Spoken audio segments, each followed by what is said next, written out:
C'étaient les mots que notre chauffeur âgé a prononcés juste au moment où la voiture quittait le parking de l'hôtel pour s'engager dans la rue.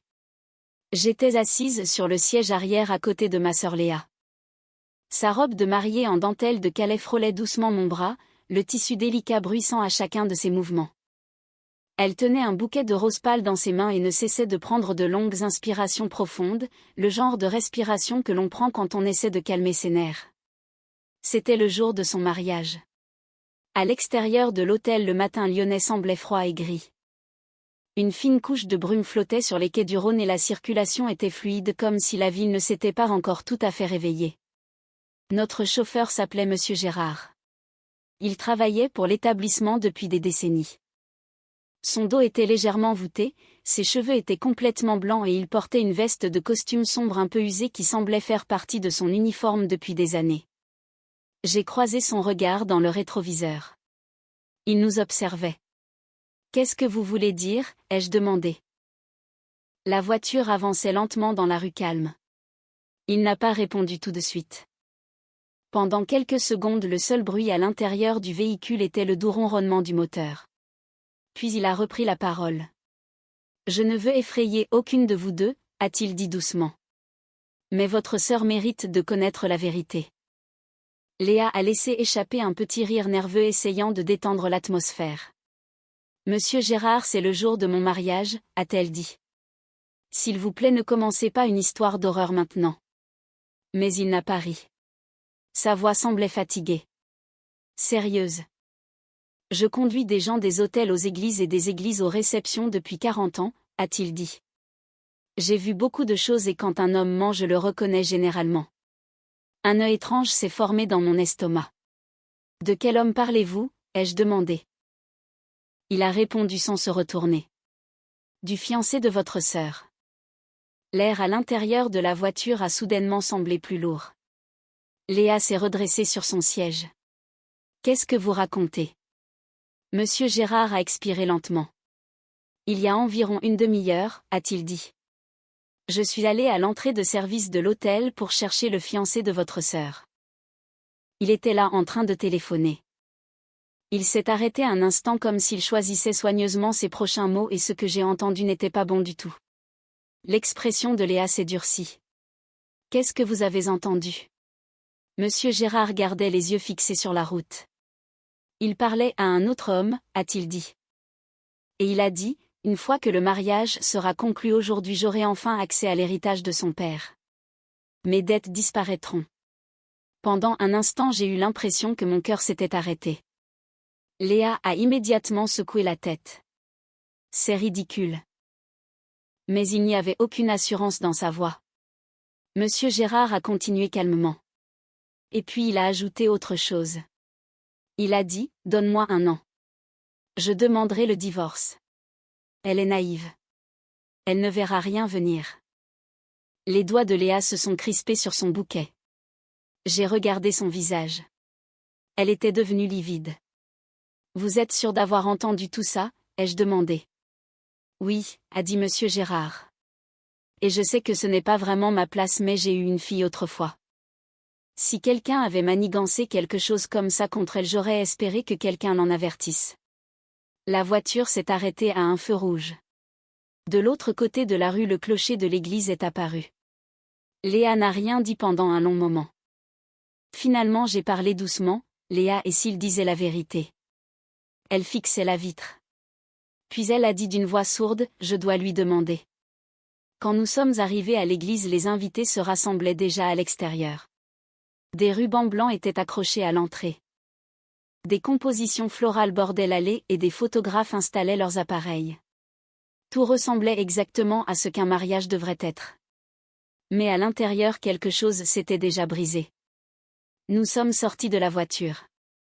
Monsieur Gérard a fait le tour et a ouvert la porte pour Léa. Avant que nous ne nous éloignions, il a dit une chose simple. Quoi que vous décidiez, décidez vite. À l'intérieur de l'église, une musique douce jouait déjà. Le marié Bastien se tenait près de l'entrée et discutait avec quelques invités. Quand il a vu Léa, son visage s'est éclairé d'un sourire. Pour la première fois, j'ai vraiment étudié ce sourire. Il n'avait pas l'air réel. Léa a marché droit vers lui.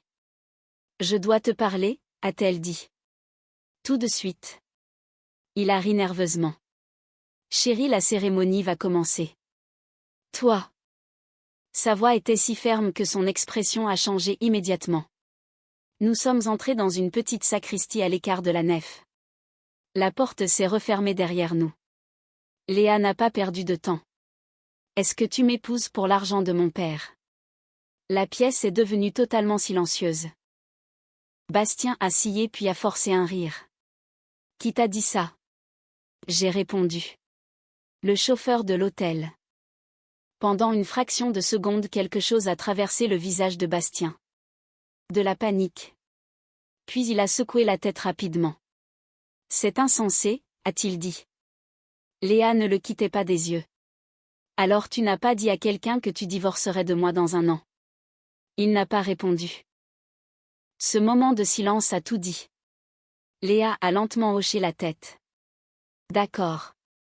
Elle a posé son bouquet sur une petite table. Je ne fais pas ce mariage.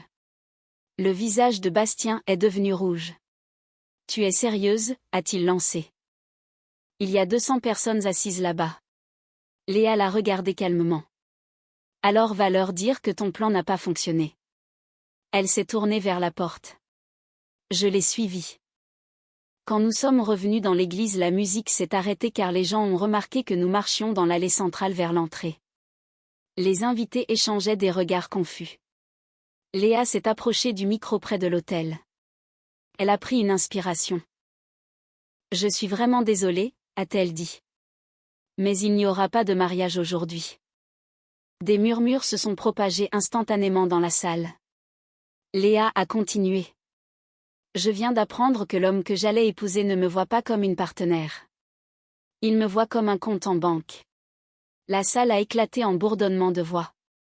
Léa n'est pas restée pour en expliquer davantage. Elle est simplement descendue et s'est dirigée vers les portes. Je suis restée juste à côté d'elle. À l'extérieur, l'air du matin semblait plus frais. Monsieur Gérard était toujours debout près de la voiture. Léa s'est approchée de lui. Vous m'avez sauvé la vie aujourd'hui, a-t-elle dit doucement. Le vieil homme semblait presque embarrassé. J'ai juste dit la vérité, a-t-il répondu. Nous sommes remontés dans la voiture. L'église a lentement disparu par la lunette arrière alors que nous nous éloignions. Pendant un moment, Léa a regardé silencieusement les rues défiler. Puis de manière inattendue, elle a ri. Tu sais ce qui est étrange, a-t-elle dit. Quoi, ai-je demandé. J'ai toujours pensé que ma vie commencerait aujourd'hui. Elle s'est tue en regardant la ville passer. Mais peut-être qu'aujourd'hui était le jour où elle a failli s'arrêter. J'ai tendu la main et j'ai serré la sienne. Parfois les plus grands miracles de la vie ne se produisent pas le jour d'un mariage. Cette histoire nous rappelle que les apparences sont souvent trompeuses et que le destin tient parfois à un fil ou à la simple honnêteté d'un inconnu.